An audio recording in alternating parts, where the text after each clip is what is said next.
Ya, kita akan baca Kejadian pasal 18. Peneguhan janji keturunan kepada Abraham dan Sarah. Tuhan menampakkan diri kepada Abraham dekat pohon tarbantin milik Mamre ketika ia duduk di pintu kemahnya pada saat hari panas terik. Ia melayangkan pandangnya dan melihat 3 orang berdiri tidak jauh darinya.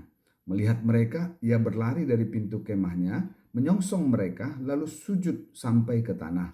Abraham berkata, "Tuanku, jika aku mendapat kemurahan hati Tuanku, janganlah kiranya berlalu dari hambamu ini.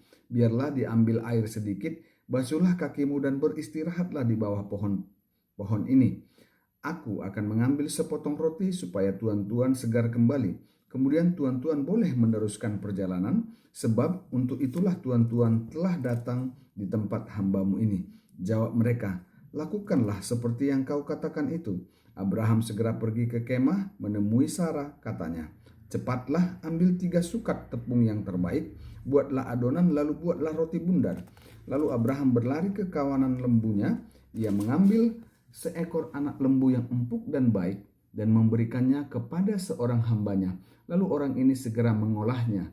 Kemudian ia mengambil dadih dan susu serta anak lembu yang telah diolah itu, lalu menghidangkannya di hadapan orang-orang itu. Ia berdiri di dekat mereka di bawah pohon itu sementara mereka makan.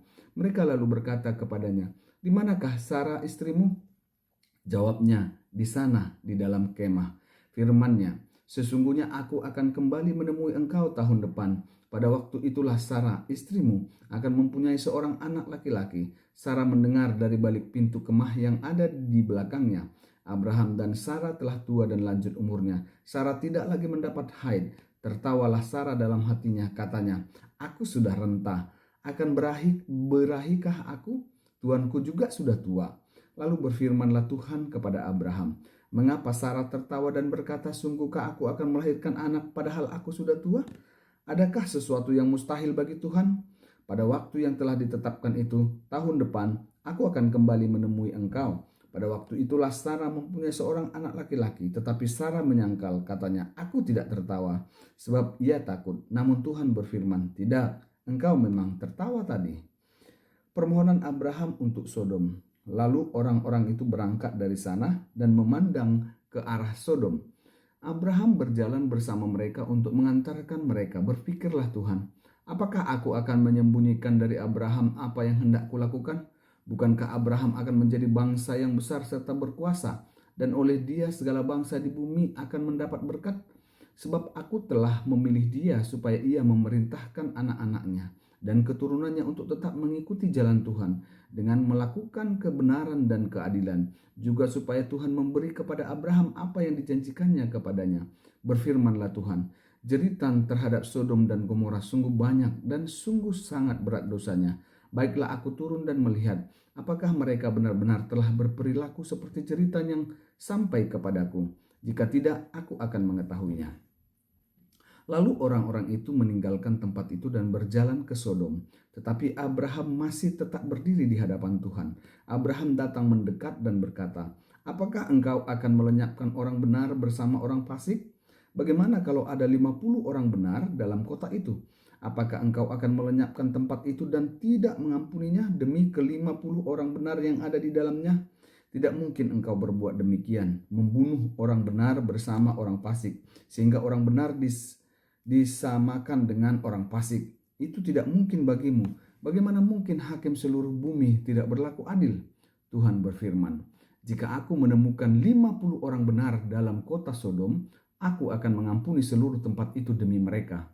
Abraham menjawab, "Sesungguhnya aku telah memberanikan diri berkata kepada Tuhan, walaupun aku ini debu dan abu, bagaimana kalau berkurang 5 orang dari 50 orang benar itu?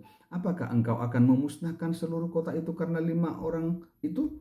Firman-Nya, "Aku tidak akan memusnahkannya jika aku menemukan 45 di sana." Abraham melanjutkan lagi perkataannya kepadanya, "Bagaimana kalau 40 yang ditemukan di sana?" Firman-Nya, "Aku tidak akan berbuat demikian demi yang 40 itu." Kata Abraham, "Janganlah kiranya Tuhan murka Jika aku berkata sekali lagi, bagaimana kalau 30 yang ditemukan di sana? Firman-Nya, aku tidak akan berbuat demikian jika aku menemukan 30 di sana. Abraham berkata, sesungguhnya aku telah memberanikan diri berkata kepada Tuhan, bagaimana kalau 20 yang ditemukan di sana? Firman-Nya, aku tidak akan memusnahkannya demi yang 20 itu.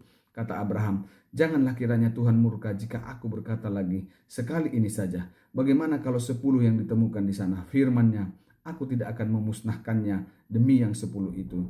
Lalu Tuhan pun pergi. Setelah ia selesai berfirman kepada Abraham, dan Abraham kembali ke tempat tinggalnya. Amin.